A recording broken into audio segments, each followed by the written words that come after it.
ಈಗೇನು ಡಿವೋರ್ಸ್ ಅಂತ ಇದ್ದಕ್ಕಿದ್ದಾಗೆ ಏನಾಯ್ತು ನಿಮ್ಮಿಬ್ಬರ ಮಧ್ಯೆ ಡಿವೋರ್ಸ್ ತಗೊಳ್ಳುವಂಥದ್ದು? ಅರ್ಜುನ್ ನಿನ್ನನ್ನ ತುಂಬಾ ಪ್ರೀತಿಸ್ತಿದ್ನಲ್ವಾ? ಈಗ ಅವರು ಬೇರೆ ಹುಡುಗಿನ ಪ್ರೀತಿಸ್ತಾ ಇದ್ದಾರೆ ಸರ್. ಮೀರಾ ಅನ್ನೋ ಹುಡುಗಿ ಮೇಲೆ ಅವ್ರಿಗೆ ಲವ್ ಆಗಿದೆ. ಏನ್ ಹೇಳ್ತಿದೀಯಾ? ಹೌದು ಸರ್.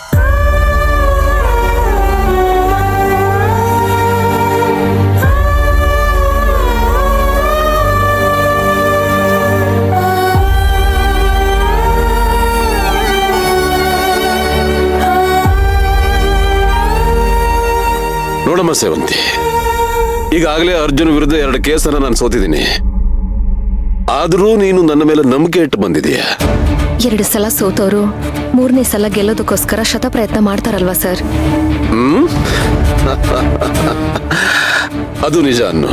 ಅದು ಅಲ್ಲದೆ ಎಲ್ಲ ಸಾಕ್ಷಿಗಳು ನನ್ನ ಪರವಾಗಿ ಇದೆಯಲ್ಲ ಸರ್, ಆ ಎಲ್ಲ ಸಾಕ್ಷಿಗಳು ನಾನು ನಿಮಗೆ ಕೊಡ್ತೀನಿ. ಸೇವಂತಿ, ನಾನು ಸ್ವಲ್ಪ ಕೆಟ್ಟವನೇ ಇರ್ಬೋದು, ಆದ್ರೆ ಹೆಂಡತಿಗೆ ಮೋಸ ಮಾಡ್ತಾರಲ್ಲ ಅವರನ್ನು ಮಾತ್ರ ನಾನು ಸಹಿಸಲ್ಲ. ಅದು ದೊಡ್ಡ ಕ್ರೈಮ್. ನಾನು ನಿನಗೆ ನ್ಯಾಯನ ಒದಗಿಸ್ತೀನಿ. ಅರ್ಜುನಿಂದ ನಿನಗೆ ಡಿವೋರ್ಸ್ ಸಿಕ್ತು ಅಂತಾನೆ ಅಂದ್ಕೋ. Thank you sir, thank you so much.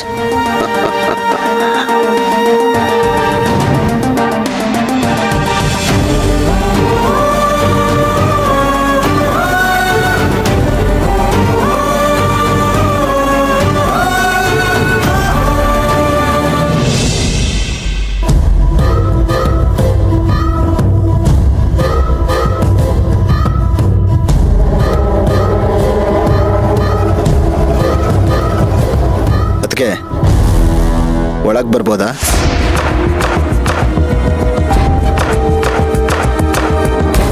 ಏನ್ ಬಂದಿದ್ದು?